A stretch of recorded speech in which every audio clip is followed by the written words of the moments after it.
All right, am I crazy, or do we have a good Thursday night game? You're crazy.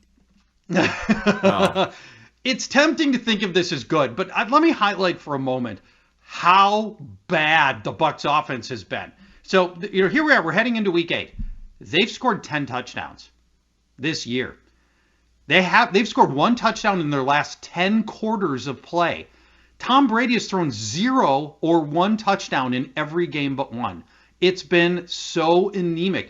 Brady and Justin Fields in fantasy production are right next to each other at 14 and 15 among quarterbacks. That's it. And I'd like to tell you it's going to get better for Brady tonight, but the Ravens secondary that started the season injured and they were all messed up. They've been really good lately since week 3, giving up less than 1 touchdown pass per game. So I don't know if anything changes here for Tom Brady in this passing game. Speaking of Justin Fields, are you upgrading him as a fantasy option because the Bears are calling run plays for him now? Which I love, and I hope that's real, because that unlocks all kinds of upside for him. But my worry is just this particular matchup, and he's coming off a good game on Monday night, but this is the team that breaks down pockets more than any other. And sure, sometimes that broken pocket will result in Fields scrambling some, but I worry that as much as anything else, he's going to get flushed into a sack or a turnover or something else. So Dallas is this is the best pass rush in the NFL, and that this matchup worries me. I think down the road, though, it's going to be much more favorable for him. I just worry about this game. All right, let's talk running backs, because there are some names here that are becoming interesting. We always used to make fun of when Raheem Mostert's name would come up, but here he is again now in Miami, and this is an offense that scores. Yeah, dominating the Miami backfield. And you're right, this is a good offense. And, of course, listeners will remember that Raheem Mostert was with Mike McDaniel, his old offensive coordinator, San Francisco, made it to the Super Bowl. He's a top 5 running back for me this week because he gets the Lions, and they've allowed the second most rushing yards and the most touchdowns to opposing runners. And we've seen just the last 3 games. Ramondre Stevenson, Rashad Penny, the Dallas backfield. They've averaged 151 rushing yards and 1.5 scores per game, and Mostert's going to get most of that this week. So, yeah, a great opportunity for Mostert. And honestly, the schedule continued, very favorable schedule going forward. That guy's going to be a sneaky good contributor to your fantasy teams. Hey, Charch, well, what are the folks in Minneapolis saying about the NFC North, especially with the troubles that the Packers are having?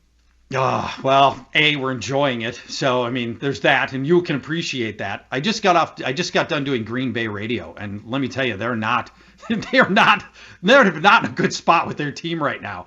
So the feeling is Green Bay is going to go to Buffalo. That is almost certainly going to be a loss based on the way they've played and the way the Bills have played. The Vikings should be able to take care of the Cardinals at home. And really, people that are looking at it, we're so used to being fixated on Green Bay.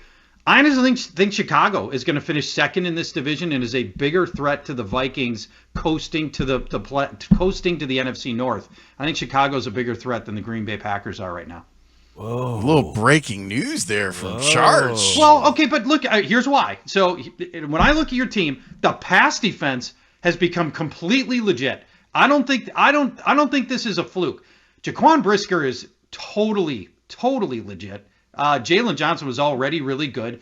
Kendall Vildor, against all odds, has turned into a productive cornerback. Kyler Gordon looks bad, but that aside, that helps a ton. Your team is running the ball pretty darn well, and you've got 2 good running backs. And I love the idea that last week on Monday night we saw them go like 60-40 or 55-45.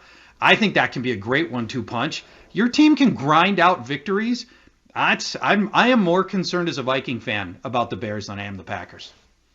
Wow. How about that? One more running back matchup here. You got the 49ers against the Rams. The Rams coming off a bye. They might have a new primary ball carrier. And now Christian McCaffrey, after really outperforming what I thought he might in a first game, even though it was relatively modest considering his career production, now he's got his legs under him a little bit. So let's talk about McCaffrey for a moment here. He got 10 touches on 2 days' notice last game. So now you fast forward a week and you figure those 10 touches turn into 15, 17, 19 touches in this game. Jeff Wilson will be a factor here a little bit. San Francisco's heading into the bye after this. They'll come out of the bye with Christian McCaffrey as their bona fide lead back. The fascinating part of this matchup with the Rams is Christian McCaffrey played the Rams right before the trade, put up 158 yards as a member of the Panthers, and the 49ers are just 3 games removed from playing the Rams, and their running backs in that game put up 118 yards and a touchdown. So you figure Christian McCaffrey's probably sitting on a decent game. Your Rams' run defense is good, but obviously not impenetrable, and I think he's absolutely startable. He's my number 19 ranked running back this week. And you alluded to something that I love giving these kind of tips to listeners. If you're looking for somebody that can help you, that's on the waiver wire, that's got a chance to start, Rams running back situation is a mess. Cam Akers not even allowed to practice with the team anymore. Darrell Henderson isn't good. And the team just quietly activated their 5th-round rookie running back, Kyren Williams, who many of your listeners are very familiar with because of the proximity. I know Notre Dame's got a huge footprint in Chicago. Back-to-back 1,300-yard seasons. Kyren Williams could be your starter for the Rams as early as this week. And if not this week, Darrell Henderson's 1 or 2 more bad games away from that happening. Go get Kyren Williams available in 98% of fantasy leagues. Has Danny Dimes become the darling of the fantasy world? You know what? We do love him because of the rushing. Right now, he's within 1 yard of rushing with Justin Fields, and then the only other quarterback that's got more rushing yards than him is Lamar Jackson. And while the passing has not been great for Jones, just that level of rushing has given him a super safe floor. They just traded, I don't know if you saw this, they traded Kadarius Toney away. Yep. So now he's a member of, by the way, why your team was not interested in that deal apparently. Yeah, well, they were still trying to figure out how they felt about the Robert Quinn deal. They didn't have time to multitask. Maybe that was it. Or maybe it's that Tony's a pure slot receiver and Mooney's primarily running from the slot. So maybe that was it. Oh, he's a number one. Yeah, Daniel Jones he's turned into a pretty safe player on a team that's obviously winning games, and they've got a rookie, Wan'Dale Robinson, that's playing pretty well too. Let's just in general zoom out on the quarterbacks right now. How has the obvious overdrafting of Aaron Rodgers and Tom Brady and everybody presuming that they would be putting up MVP type numbers, how has that affected the quarterbacks overall and fantasy overall this year? I just dropped Aaron Rodgers in a league, and the whole position's way down this year. When Geno Smith is one of the best quarterbacks in football, it's like it's a funhouse mirror. It is. It's so weird, right? And that's a great case in point. He's been productive. Daniel Jones, who Lawrence just mentioned, has been very productive. But really, there's only a handful of players that you can count on. Josh Allen, Jalen Hurts, Joe Burrow more of late. Mahomes, of course. That's end of list. That's it right there. Everybody else is down. Cousins is down. Carr is down. Justin Herbert. Yeah, Herbert's way down. Great point. I mean, all of these guys that felt super reliable at the quarterback position, by and large, they're not producing right now. I wouldn't be surprised if Tua ends up finishing as a top 5 quarterback based on what he's been able to do in the games we've seen him. Why? Why is that? Because he's got the weapons. I just wonder why this year's so weird quarterback wise. I know we got the old guys finally being old, and that's a big part of it, but it doesn't explain some of the others. Yeah, and I think this is indicative of just play across the league. The horrible Thursday night games, all these low scoring games. The under is hit in like 70% of games this year.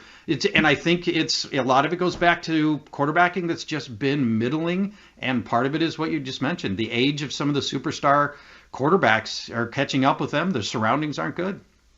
Charch, thank you, sir. Lots of fun, guys. We'll talk in. By the way, today's the anniversary of the last championship for Minnesota, 1991 Twins. It's been this long since Minnesota has won a championship. It was this day of 1991.